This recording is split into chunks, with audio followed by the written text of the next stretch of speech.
Hi friends, ఈ వీడియోలో మనం వాట్సాప్లో కొత్తగా వచ్చిన ఫీచర్ వ్యూ వన్స్ ఎలా ఉపయోగించాలని మనం తెలుసుకుందాం.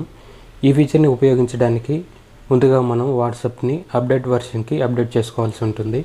తర్వాత ఈ ఫీచర్ ద్వారా మనము ఏదైనా ఇమేజ్ని కానీ వీడియోని కానీ మాత్రమే పంపించగలం, టెక్స్ట్ని పంపించలేమన్నమాట.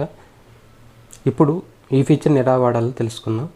ముందుగా మనము ఎవరికైతే పంపించాలనుకుంటున్నామో లేదా ఏ గ్రూప్లో అయితే పంపించాలనుకుంటున్నామో ఆ గ్రూప్ని కానీ ఆ వ్యక్తిని కానీ ఓపెన్ చేయాలి.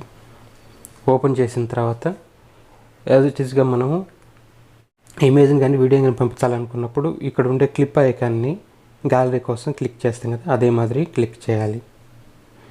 గ్యాలరీని సెలెక్ట్ చేసుకోవాలి. ఒక ఇమేజ్ని సెలెక్ట్ చేసుకున్న తర్వాత బాగా చూడండి, ఇక్కడ 1 అనే ఐకాన్ కనిపిస్తుంది. ఈ 1 అనే ఐకాన్ని మనం సెలెక్ట్ చేసుకుంటే ఈ ఇమేజ్ అనేది వ్యూ వన్స్ ఫీచర్ కింద వెళ్తుందన్నమాట. నేను సెలెక్ట్ చేసుకుంటున్నాను.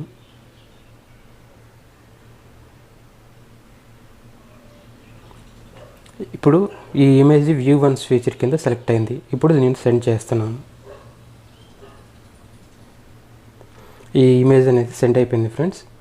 ఇమేజ్ సెండ్ అయిన తర్వాత ఇట్లా కనిపిస్తుంది మనకి. ఇమేజ్ సెండ్ చేసిన తర్వాత ఆ ఇమేజ్ని రిసీవ్ చేసుకున్న వాళ్ళు ఏ విధంగా ఉంటుందో ఒకసారి మనం చూస్తాం.